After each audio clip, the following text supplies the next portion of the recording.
tunnel shot. Gone. No more at the new Chase Center after this last attempt. He said, quote, he shed a tear after realizing it yesterday. Nick, will you miss the tunnel shot? Hell yeah, but not as much as Steph. Because Steph really is bummed out about this, and I think there's a realization around the organization. Things are not what they used to be. As great as this arena is, it just doesn't have the charm right now that Oracle He'll did. find a new one, trust me. He can shoot anywhere in the gym. He'll find a new one. Give him the other tunnel. Impress me, Steph Curry. Welcome to The Jump. I'm Amin Elhassan, in for Rachel Nichols. Today I'm joined by our Warriors reporter Nick Friedel and 2008 Finals MVP Paul Pierce. What up, what up? Welcome back from Australia. Coming up, Kawhi made his preseason debut last night. Do you expect his finals dominance to carry over? We'll discuss. But first, Steph Curry dropped 40 points in 25 minutes of preseason action last night. There's been a lot of talk about how KD's exit and Klay's injury will impact Steph, and I think we saw a glimpse of that last night. Paul, did Curry put the league on notice with his performance last night? The league has been on notice. This is the two-time MVP. Trust me, nobody forgot who this guy is. I mean, everybody's aware he doesn't have KD. He's not going to have Klay for half the season. Come on, he's going to be in the MVP run, and he didn't have to score 40 for people to be on notice. I'm with Paul completely. Everybody knew Steph was capable of this with or without KD, with or without Klay. The difference for me, guys, is this. I do not believe they're going to play Steph heavy minutes at all. Right. So everybody who's saying, all right, he can win the MVP. Steph's unbelievable. He can do seemingly anything he wants to on the basketball floor. But I don't believe you can win MVP when you're playing 30, 32 minutes a night and you're potentially sitting out some games to get some extra rest in. I think it's interesting because on the one hand, I think we all know he can, but should he, right? Because of the added burden. They don't want to run through it. But at the same time, you look at this roster, it's not a whole lot of depth. And a lot of those guys on that coming off the bench are inexperienced guys. So which way do you think the Warriors are leaning as far as how much they're going to lean on Steph Curry? I think they're going to lean on him a lot in the beginning, but Steve Kerr made this point last night. We were always leaning on Steph. Right. That they knew exactly what he represented, and this is why I caution everybody about this season. This is for any team in the league, but if Steph Curry goes down, forget it. Yeah. We aren't going to see Klay. Klay, they're going to say, hey, Klay, let's pump the brakes on that return. It changes the dynamic of everything because he is so crucial to everything they do, especially offensively. But everybody has been on this hype train of Steph's going to run through the league and dominate. He already dominated. He's already proven that. So you, if you're the Warriors, have to rest him to a point where he's ready to go in April and potentially May and not worry so much about what his numbers may be early in the year. But I think Steph, he's motivated, I think he really wants to show people, like, look, I still got it. I still am arguably the best player, and I'm still an MVP out here. He took a step back, so the Warriors want to make the playoffs. So he's going to have to play more minutes than he did last year. He's going to have to carry a certain load until Klay gets back. So I think his minutes will be up in the first few months of the season to where he's going to show, like, look, I can still lead the league in scoring. I can still be that dynamic player. And he doesn't have the luxury of, like, taking time off or sitting back and watching somebody else go off if this team want to succeed in the regular season. Because I've said this before, they're one injury away from Draymond or him getting hurt to not making the playoffs. Well, I want to ask you, because early in your career with the Celtics, you guys were successful, went to conference finals, and then people started changing to, like the personnel change, and you were kind of last man standing. What was that like, that transition from, hey, we're one of the contenders to now we're not quite? I just felt like at that moment, I was like, look, we're heading in a certain direction. We get to the conference finals. Let's build on that. Look, Golden State's been 5 straight finals. Right. But for me, it was like very discouraging. It was just like I'm starting to hit my prime. I'm my 4th, 5th, 6th year, and the team is regressing. We're rebuilding again. Mm-hmm. This is what it started as a rebuild when I first got there, and then I'm in my prime making all-star teams. We get to the conference finals, and then we strip the team down again. That was the most discouraging thing for me, and it took a lot of motivation out of me for a couple years. I'm not going to even lie about it. We'll see what happens over there. All right, let's move on to a more serious topic. The NBA says it won't be holding media availability for the rest of the 2019 China Games. Sources told our Dave McMenamin the league is making this decision independent of Chinese authorities. Here's a statement released by the NBA. Quote, we have decided not to hold media availability for our teams for the remainder of our trip to China. They have been placed into a complicated and unprecedented situation while abroad, and we believe it would be unfair to ask them to address these matters in real time. Paul, as a player, how relieved would you be if this decision came from above while you were playing in China? I think that's great. I think Adam Silver and all the GMs and owners probably had discussed this. They've done so much damage with the relationship of China. There's no need to do any further damage by anybody commenting on the situation. I mean, we all know that our Chinese partnership is one of our great partnerships with the league. So it's fine. They can pull up, cover their mouths, shut them up. Let's muzzle it up, right? And let's play the game, and we'll figure this out later. We'll have discussions on how this relationship can get back on track.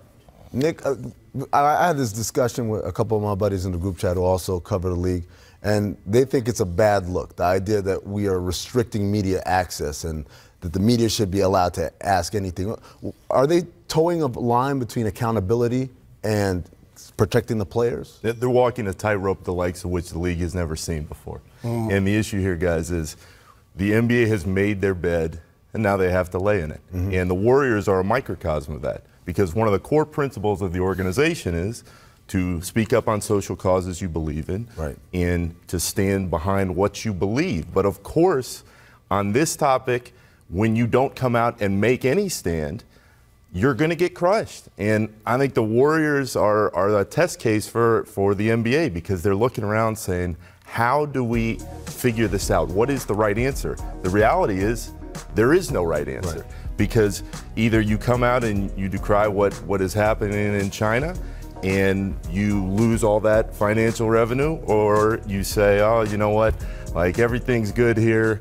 We're going to keep our partnerships, and everybody here gets upset. So no matter what Steph Curry says, whatever Steve Kerr says, they're going to get annihilated by somebody. We'll get to what Steve said in a bit, but I want to ask you, are you surprised how much backlash Steve Kerr specifically has received? Everyone from the President of the United States to people on both sides of the aisle, basically criticizing Steve Kerr for not doing enough or not saying enough in this situation. Yeah, but when you speak out the way Steve and his players have over time, this is what's going to happen. And guys, this is such a tightrope. I think in the moment, to Paul's point, I think it is the right move, because in a decade and a half covering the NBA, I have never seen players and coaches so flummoxed on what to say.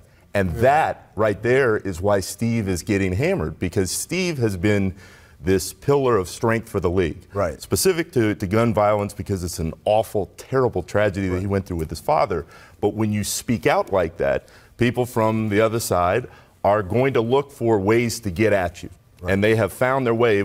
He is a political missile at this point. I mean, everything is everybody's waiting to see how Steve responds. And the thing, personally, as much as I respect Steve personally and professionally, the thing I didn't like last night is he said he has the right to not comment in certain situations. And he's right about that. But he was asked specifically about Daryl Morey and people in the league speaking out on certain issues. And he says, I choose not to comment. That is his right. But when you have made that public stance over and over on a variety of issues, and then that specific stance in this specific conversation relates to your league and by proxy your team, and you don't say anything, you're going to get hammered. Paul, really quick, how fair is it for players to be asked to comment on something said by someone who's I'm not his boss, but he doesn't even work for my team. It's a different team. How fair is it that players have to answer for what Daryl Morey said?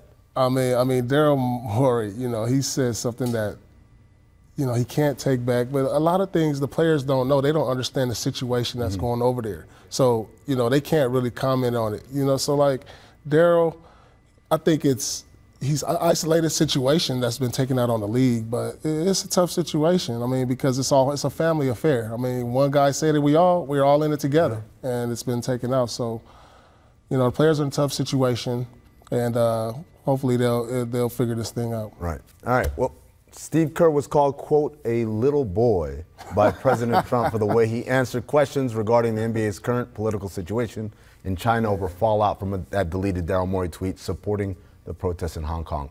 Yesterday, Kerr responded at his media availability before the Warriors preseason game. Here's Kerr in his own words to take us to the break. It was really surprising, but mainly just because it was me, and then you stop and you think, well, this is just every day. This is just another day. So I was the shiny object yesterday. There was another one today. There'll be a new one tomorrow, and the circus will go on. So it's just strange, but it happened. I did think about last night. I was thinking about my various visits to the White House. I've lived a privileged life and met, I think, the past 5 presidents prior to President Trump. The first one was in 1984, and Ronald Reagan was president. And he invited my mom and me 6 months after my dad was killed in a terrorist attack. And President Reagan and Vice President Bush invited us into the Oval Office and spent about half an hour with us, thanking us for my dad's service. He was in education, thanking us for my dad's commitment to trying to share American values in the Middle East, trying to promote peace in the Middle East. And all I could think of last night was the contrast of what has happened in 35 years. And, there was no regard for, whose side you were on politically, political party, anything like that. It was just you were an American. And the office held such dignity and respect, both from the people who were visiting and especially from the people who sat inside it. And it's just sad that it's come crashing down and that we are now living this. And I realized the horse was out of the barn a long time ago on this, but for me personally, this was my experience with, wow, has the office sunken low. And so my hope is that we can find a mature unifier from either party to sit in that chair and try to restore some dignity to the Oval Office again. And I think it'll happen. Anyone want to talk about pick and roll coverage tonight?